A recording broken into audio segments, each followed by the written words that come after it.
Alright guys, Blood Boy here to play some Mario Kart 64. Probably the most poorly ported game ever in the history of the N64. This is the worst game to have on in a PAL region.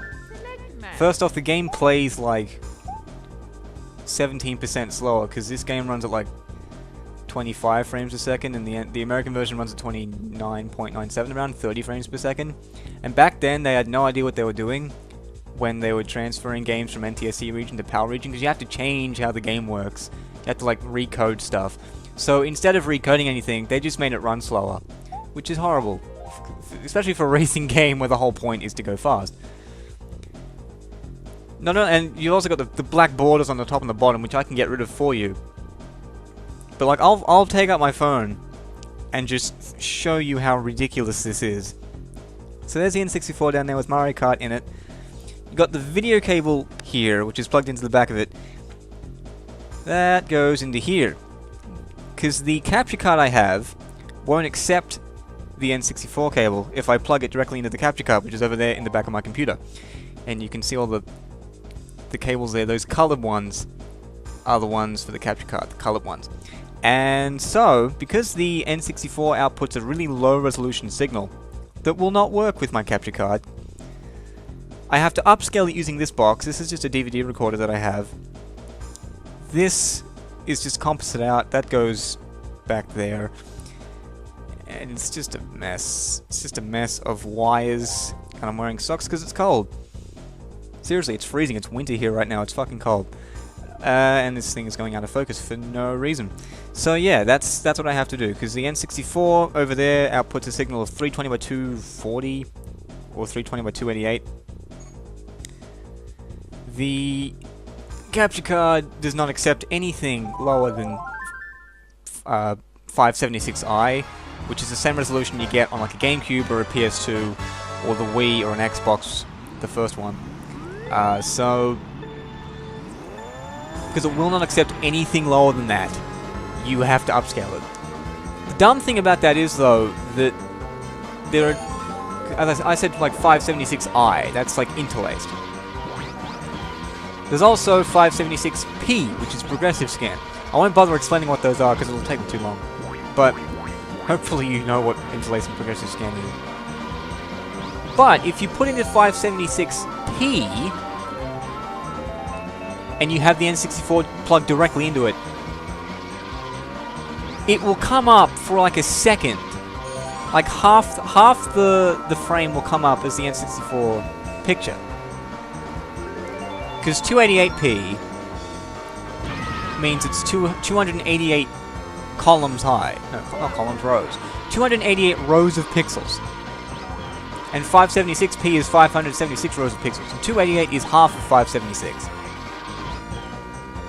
So it's basically detecting 288 rows of pixels and displaying them for a split second, but then going, oh wait, this is the wrong resolution, I better shut this off now and just stop processing it altogether.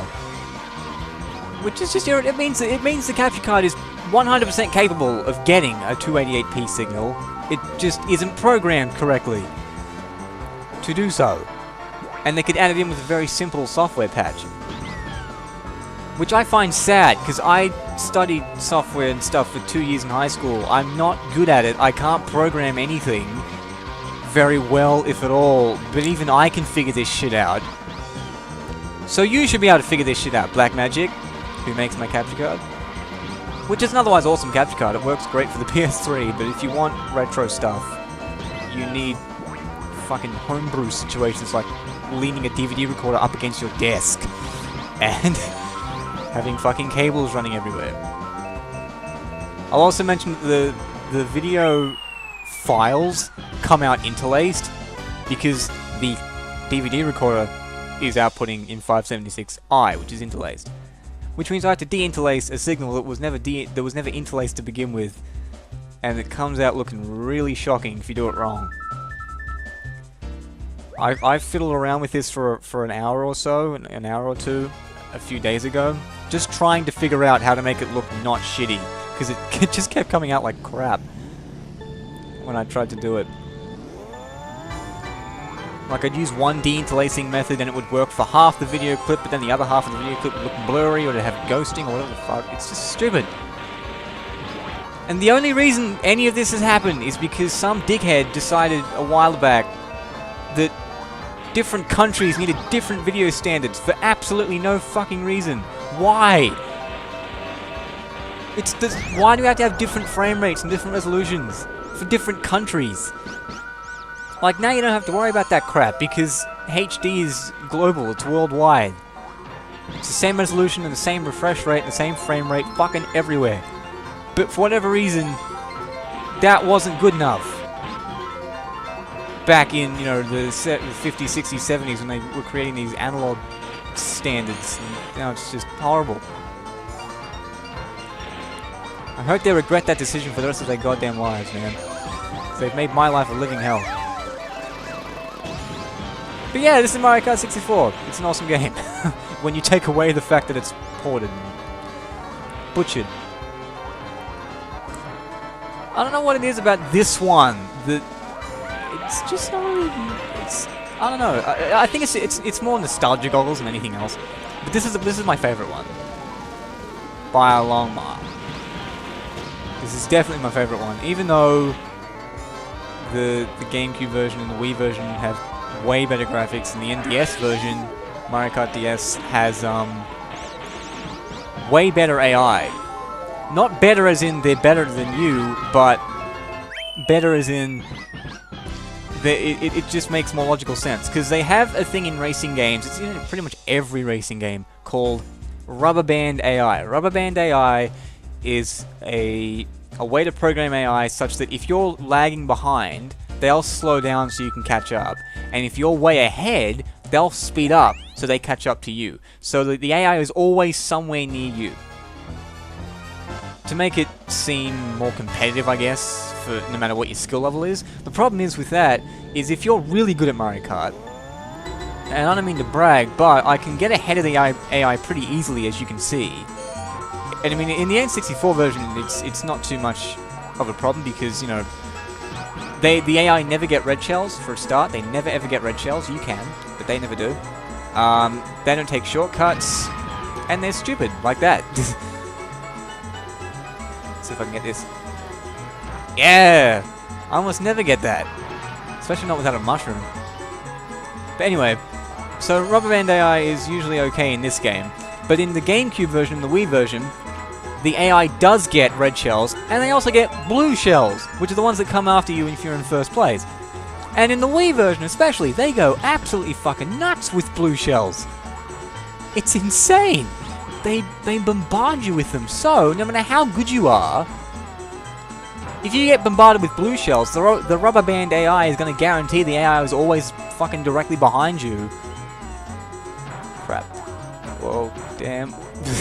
And they'll just go ahead of you. And I've got no idea how many times I've been playing Mario Kart Wii in the Grand Prix mode, trying to get, you know, 60 points and 3-star Grand Prix rating, and, you know, trying to do my best, trying to get perfect rankings and whatever, only to get fucked over by getting blue shelled at the end of the 3rd lap, which is at the end of the 4th race out of a 4-race Grand Prix. That's just fucking annoying. I don't know why they have to do that. But the Mario Kart DS, the Mario Kart DS version of Mario Kart, the DS version of Mario Kart doesn't have Rubber Band AI. Which means if you're really good, you just win. Which is much preferable for people who don't suck at this game like I do. I should rephrase that. For people like me who don't suck at this game. This is one of the few games where I can quite confidently assert that I don't suck. My arrogance is almighty here. I can quite confidently assert that I'm the Grand Master and no one can beat me. Yeah. Oh man. Speaking of N64, by the way, my university is having a gaming day coming up, like a 24-hour gaming day over a weekend in August, and that on its own is awesome. I almost never get that boost, so apparently you have to hold it just as the second light disappears. I can almost never get that boost. It's fucking hard. Get past the train, get past the train. Yeah. Watch the dots on the map. They were not affected by that train at all. Too bad you can't look backwards in this game. Anyway. Yeah, my university's having a gaming day coming up, which is cool on its own, and it's like all kinds of gaming, like PC gaming. You can bring your own tower, your own desktop, or your own laptop, I guess, if you've got a gaming laptop. Fucking hell, Toad, you masochist.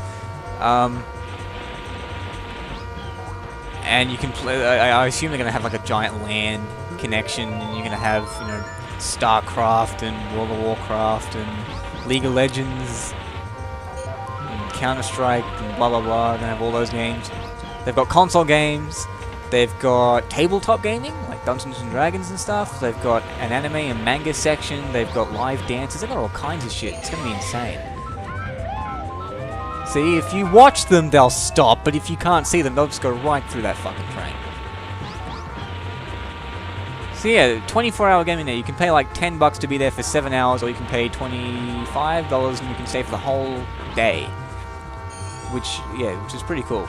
But my qualm is with the console section. Because they've got a console section. They've got a console lounge at my uni. With PS3 and 360s and Wii. And they said those are the consoles we're going to be having. And someone asked, is there going to be an N64 section? And they said, no. Like, that's wrong. That is the wrong answer. I'm like, can I bring mine then? Like, well, yeah, I suppose you can. I'm like, alright, well, I got an N64, 4 controllers with good sticks, Mario Kart, Mario Party 1 through 3, Super Smash Bros., Perfect Dark, GoldenEye, Pokemon Stadium, the new Tetris, Mario Tennis, blah blah blah, and a TV, if you need a TV. So, I'm going to be having to carry all that shit from my house to university. Either that or someone gives me a lift. But that's going to be awesome. I get to play my own fucking Nintendo on my own TV at my university with other people. That's sick, man. It finally gives me a reason for the several $100 worth of N64 hardware I bought just for the hell of it. Alright, that's the first Grand Prix. That's it for this this video. Come back later and do some what's the next cup? The Flower Cup. As we watch the totally pointless victory ceremony. It's weird. The only reason they programmed this entire castle into the game is for this cutscene. That's the only reason it's there. And given how restricted space was on the N64 cards, it seems frivolous. But anyway. That cut was pretty easy, but the game will get a little bit more challenging as we go along if you haven't played the game. The tracks do get a bit more challenging as you go through, but they shouldn't be too much trouble. I wonder if there's anyone at the gaming day who can beat me at this game. I'm not saying there isn't, I'm saying I wonder if there is. Because I seriously cannot remember the last time I was beaten at Mario Kart. I don't play it that often with people, and my friends aren't that good at it. But I think that'll be cool to get some real genuine competition, because these people, you know, they're gamers just like me. They could be furious with this. They could be insanely good. So that's it from me for Butchered Mario Kart 64, and I'll catch you guys later.